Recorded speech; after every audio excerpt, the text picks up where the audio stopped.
it's one of the reasons that we're here is because it is so, it's a loved show. And, it makes us all feel really good where, usually like you develop a show and you put it out there and, and you kind of want it to get a life of its own. And so many animated shows are made and they just kind of disappear, and so this one kind of keeps surviving, which is great. And so what we have here is we kind of thought it'd be fun to see, because it is, 12 years, a lot changes. It's kind of the old and the new, and, of course the original show was all about, the art, and we kind of took this more kind of cartoony, almost golden book type approach and combined it with lighting and atmosphere and mood, and that was the beginning of the show. And Scott Willis was a production designer who did all these paintings. That was the whole thing. We have a rule: no green grass, no blue sky. Everything's got to be special. Everything's got to have a point of view. We really wanted it to be, if you saw a background from it or a frame, it can only be Samura Jack. And so we started this really handcrafted feel. And these are some of the production art from the actual episodes. And it's, the thing about television is it's extremely difficult to keep the quality up. And early on with Samura Jack, I realized, we send our things to Korea to get animated, and it's tough because you develop it, you make what's called a blueprint, basically. We do all the stuff pre-production, and we put it in the box in the old days, and then we'd ship it away. And then you kind of, hope for the best when it comes back. But after doing Dexter and Powerpuff, I started to have a relationship with some directors in Korea at Rough Draft, and I realized they're the ones that are just as important as we are. And so for Samura Jack, I had dinner with a couple of them, and I said, look, if you guys make this your show, I'll give you upfront credit. And all of a sudden, that made all the difference, and the level of quality went up, and it didn't feel like we're shipping it to overseas studio. We were shipping it to our other place that was just happened to be in Korea. And it gave them an ownership of it, and we hear the stories of, people in sweatshops and all that kind of stuff, and it wasn't like that at all. It was like, they have to work a lot for the money and everything, but it made it that they had ownership, and that made a big difference. So anyway, so that was that, and this is another one. I think it's from actually the first episode. Another background. So basically, the way the production works is Scott would do a key like this, and there would be another, like say, 20 to 50 shots that they have to use and paint themselves from this key. So if something happens here, they know how to refer to that area, Or if something happens in the sky, they know the treatment of the sky.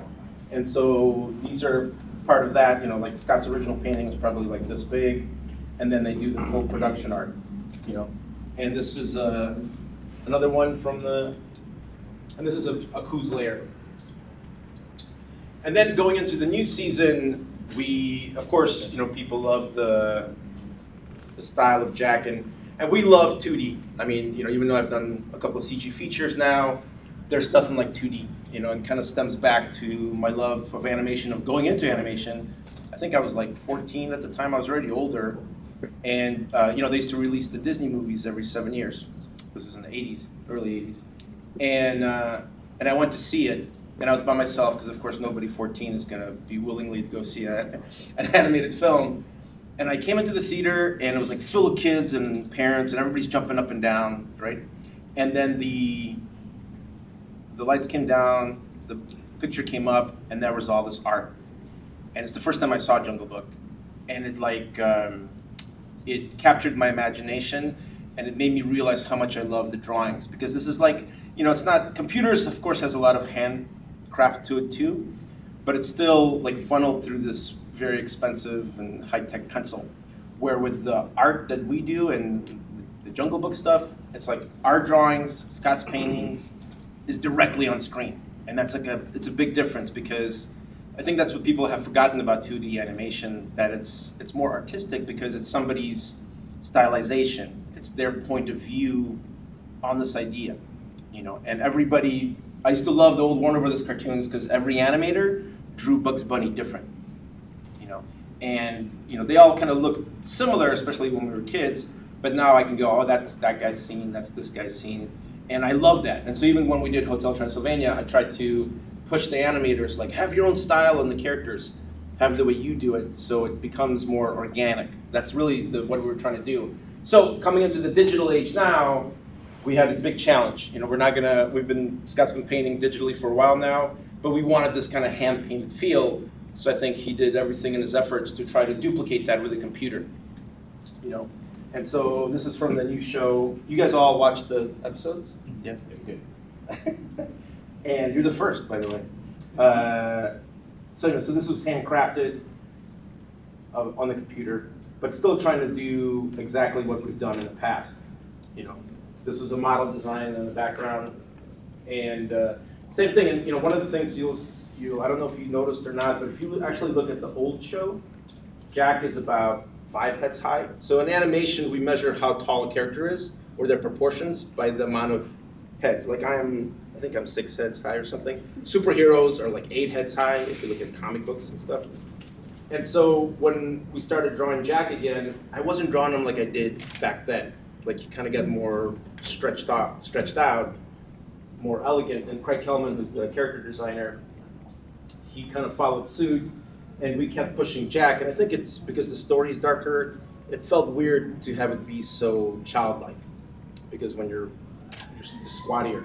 So we elongated him, and it still feels the same, just if you put the two together, it's quite different. Even like on Dexter, the way we started Dexter to the way we finished him, he actually got shorter. So Dexter started like this, but then he ended up like almost like a head. This is another background for the new episodes. Again, you know, just really focusing on the textures, just trying to make it as undigital as we can. This is one of the design for the armor, without his beard, without his helmet. And then the full turnaround of the armor. You know. So anyways, I just want to give you a little heads up presentation on this stuff, and then I will talk to you all in a few minutes. All right? Thank you.